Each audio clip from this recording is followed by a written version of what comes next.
Thank you again for joining us, everyone, all my new subscribers.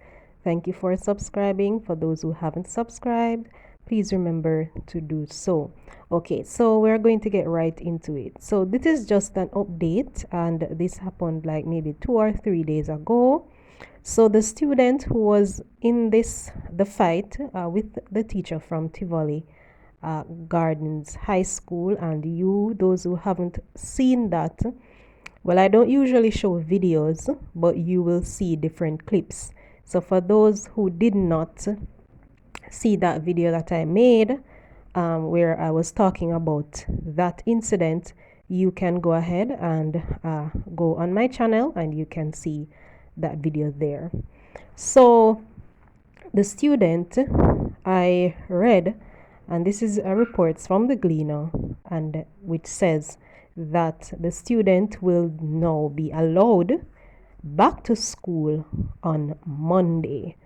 Now, it sounds a way for a lot of persons, knowing usually when we're at school and you get into a fight, you get suspension maybe for 3 days or 2 days, whatever it is, and for an incident like this, that the whole Jamaica is talking about it.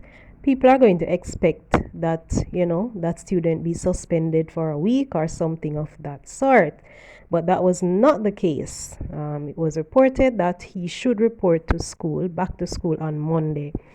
Now, again, a lot of us are speculating, right?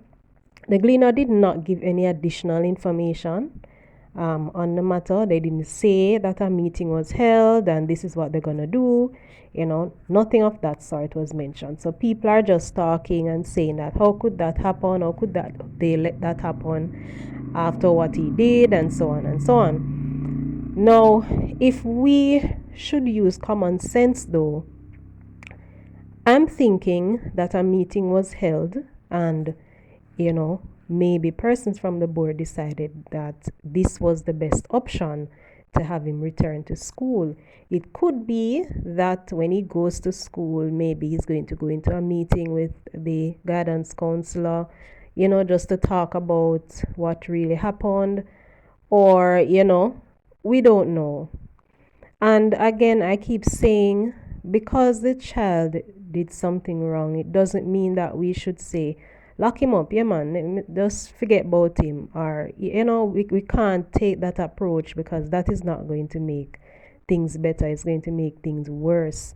Sometimes children just want us to be on their side and not to say that we're going to take up for them, and, we're going to agree with the foolishness what them do. And it's not like that. Sometimes they genuinely want you to understand from their perspective what happened, so I don't know.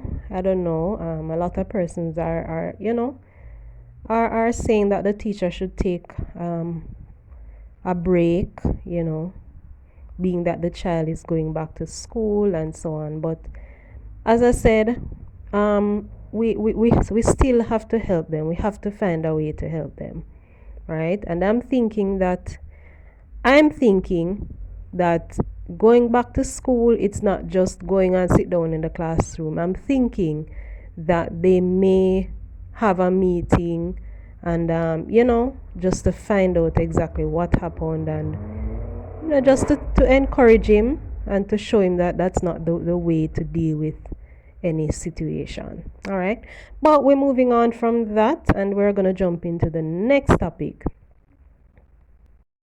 All right. So, looking at the cartoon, we know you usually see these editorial cartoons either by Clovis or Lasme. This one is from Lasme, and basically just showing you that the police got the criminal, and then a criminal is rejoicing because he's saying that his lawyer is gonna get him bail.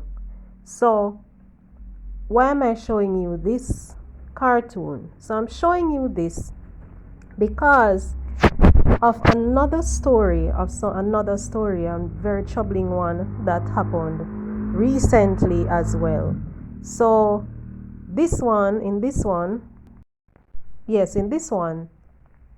a 10-year-old girl was raped by her stepfather, right? And based on the reports in the Gleaner, the man got bail of, I think it was $250,000 bail. Now, his lawyer was saying that the situation, it's not basically saying that it's not a good situation to be in. I mean, yes, it's really a terrible crime that he committed. These are not his exact words. I'm just using my words, by the way. It's a terrible situation, and yes, he did something wrong, but you know, basically saying that his client had a good record. Now, a lot of people are find this statement very problematic because I mean, if you look at even we're not just talking about Jamaica now, but if you even look at overseas and you look at some of the cases like these persons are usually persons who are well known in their communities. They are persons who people look up to. They don't usually have a record, it's just that as a society we always think that it's the criminals who are doing a lot of these things. A lot of the predators are not persons who are out there shooting anybody and killing anybody. These are persons who are very close to the family members. These are their cousins, their uncles, brothers, whoever. They are very close. They are persons who people look up to, persons who people believe that would never find themselves in a situation or do something like this. So, I don't even want to discuss it any further because I just can't imagine how that mother feels knowing that that happened to her child. She will not, she's always going to be traumatized thinking about what had happened to her at such a young age, and it's always going to affect her because obviously she's very young. And then to think that this man got bail because he had a good record, or based on what the lawyer said, that was one of the reasons behind why he should have gotten bail or why he got bail. I don't know. I don't want to discuss this any further because I don't know. We can't change the system. I guess that's just how the system is. But until then, guys, I will see you again with another update. Thank you so much for listening. Thank you for watching. Remember to subscribe if you haven't, and I'll see you next time.